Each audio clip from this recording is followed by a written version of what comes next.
فراوانی ناوچە کوردستانەکانی دەرەوەی هەرێمی کوردستان و نەبوونی هەماهەنگی نێوان سوپای عێراق و هێزەکانی پێشمەرگەی کوردستان وای کردووە کەوا گروپە چەکدارەکان پەلامارەکانیان زیاتر بکەن بەتایبەت لە دوومانگی ڕابردوودا لە ڕفاندن و کوشتن و پەلاماردان. بەڕای فەرماندەکانی هێزەکانی پێشمەرگەی کوردستان سوپای عێراق و تەواوی لایەنەکان گەیشتونەتە ئەو ڕایەی کەوا پێویستە هەماهەنگی نێوان پێشمەرگە و سوپای عێراق دروست بکرێت چونکە ئەو ناوچانە بێ پێشمەرگە ئارامی تەواو لەو ناوچانە دروست نابێت. بەڵام لەگەڵەوەشە هەمان کێشەمان زۆرە لەبەروی حکوومەتی عێراقی بۆشاییشی خستۆتە بینمانەوە نایڵێ ئێمەش بۆ بۆشایە بچین خۆشیان نایەنە ئەو بۆشایەوە. ئێستا لە هەوڵین لەگەڵ هاوپەیمانان و لەگەڵ عێراقش و لەگەڵ هەموو هێزەکانی خۆمانکاریشی وا بکەن کە بە تەواتی بتوانین کە مەنتقەکە وا لێ بکەن کە هەموو خەڵکی مەنتقەکە بە ئازادی لە مەنتقەی خۆیان بسوڕێتەوە.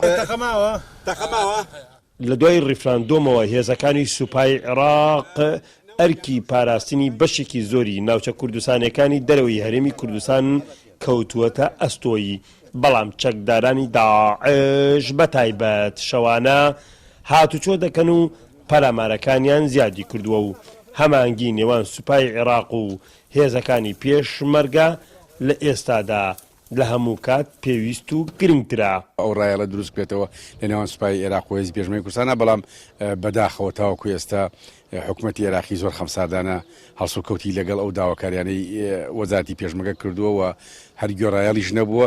تۆ بین زیاتر لە 2 مانگە لە تەواوی شارەکانی خواروی عێراق و ناوەڕاستی عێراقا خۆپیشاندانێکی بەردەوامە و زۆربەی هێزە ئەمنەکانی عێراق سەرخاڵی ئەو خۆپیشاندانانن، بەڵام لەم ئاستەشا ناچنە ژێرباری پێداویستەکانی بوونی هێزی پێشمەرگە لەو ناوچە کوردستانیان. ئێستا وەزی ئێوە زۆر خراپە بشێویە و ئەو هێزانشی کە لەوێن بەڕاستی هێزێک نین وەلایەن بۆ ئەو ناوچانە بێ هێزێکن زیاتر بۆ موچە و ڕۆژانش لە زاڵگە و لە شوێنەکانیانە کە ڕوبەڕووی هەموو هاوڵاتەکانە بنەوە بەبێ جیاوازی خەڵکە چەوسێنەوە پارەیان لێ ئەسێن و سەرانیان لێ ئەسەن و سیارە بەهەڵگرەکان ئەوانە شتێکیان داناوە. ئەمە بەڕاستی ئەمە هێزی ئەمنی نییە.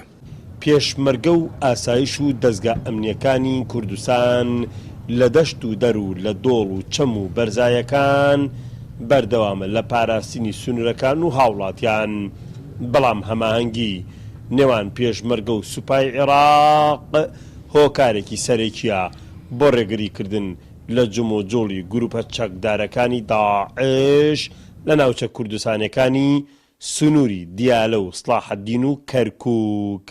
حەیدەر ئەحمەد، کەناڵی گەلی کوردستان، کفری.